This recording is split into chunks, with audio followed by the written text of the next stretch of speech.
भगवान कृष्ण जिनका जन्म हुआ मथुरा में, अनुवाद हुआ गोकुल गांव में, और कब जन्म लिया, कब भाग करके गोकुल गए। चार्थेषु विज्ञः अर्थेषु कंस वचनादिषु अविज्ञः निपुणः। जो मामा कंस को मूर्ख बनाने में निपुण,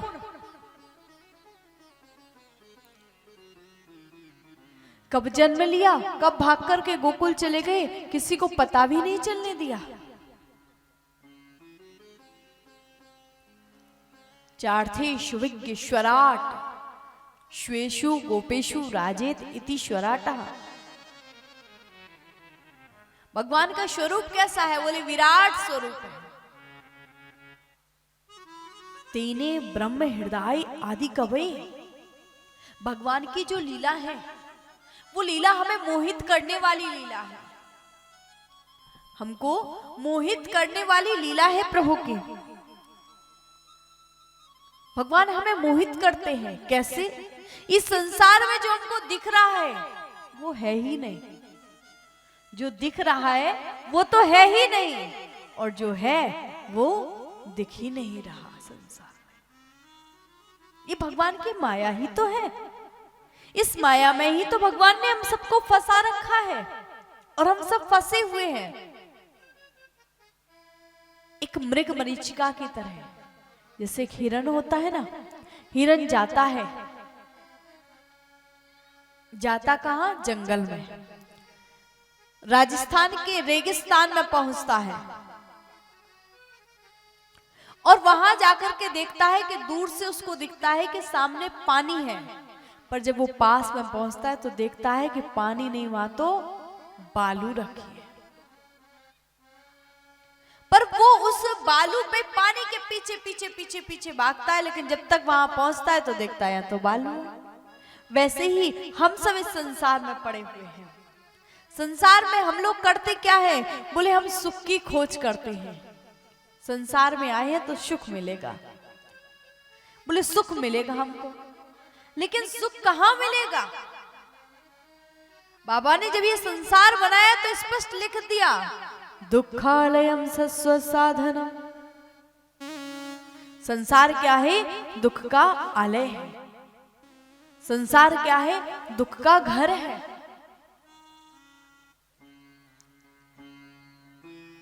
बोले ये दुख का आलय है, ये दुख का घर है। यहां पर सुख नहीं मिलेगा, यहां पर दुख ही दुख मिलेगा। आज यही हम सब करते हैं। हम इस संसार में दुख की जगह सुख ढूंढते हैं। पर अगर आप विद्यालय में जाओगे और विद्यालय में जाकर के आप कहोगे कि भैया मुझे 4 समोसे देना, तो मिलेंगे क्या? क्योंकि वो विद्या का आलय है। आलय यानी कि घर।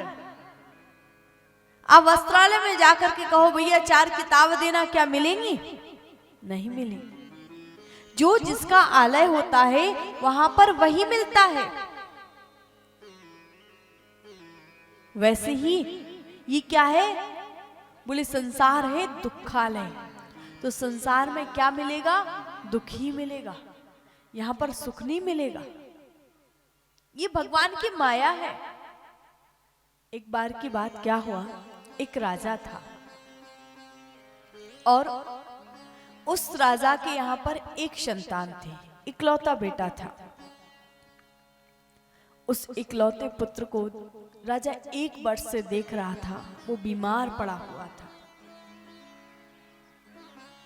एक दिन की बात राज्य वैद्य आई। राज्य वैद्य ने आकर के कहा, राजन ये जो तुम्हारा बेटा है बहुत मुश्किल है कि आज की रात्रि भी काट पाए। ये आज की रात्रि भी नहीं काट सकता। राजा ने, अब किसी पिता को ये पता चल जाए उसकी इकलौती संतान है और उसका भी आज प्राणांत हो जाएगा तो उस पर क्या बीते। राजा रोने लगे। रुदन करते करते करते करते राजा को नींद आ गई। और जब नींद आई तो राजा ने एक स्वप्न देखा। स्वप्न में क्या देखते हैं, इनके यहाँ पर 7 रानियां हैं, 7 रानियों से 7 संतान है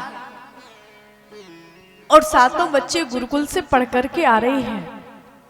जब देखा कि 7 बच्चे गुरुकुल से पढ़ कर के आ रहे हैं, राजा उन बच्चों को हृदय से लगा रहा है। और जैसे ही देखा कि राजा उन बच्चों को हृदय से लगा रहा है, इतने में क्या हुआ, जो यहाँ पर इकलौती संतान थी उसका प्राणांत हो गया। राजमाता ने राजा को जगाया, बेटा जागो ना, देखो ये क्या हो गया, ये तुम्हारा बेटा अब नहीं रहा इस दुनिया में। राजा ने जैसे ही देखा तो उसी समय राजन आए और राजा जैसे ही आंख खुली तो चुपचाप उठ करके बैठ गए।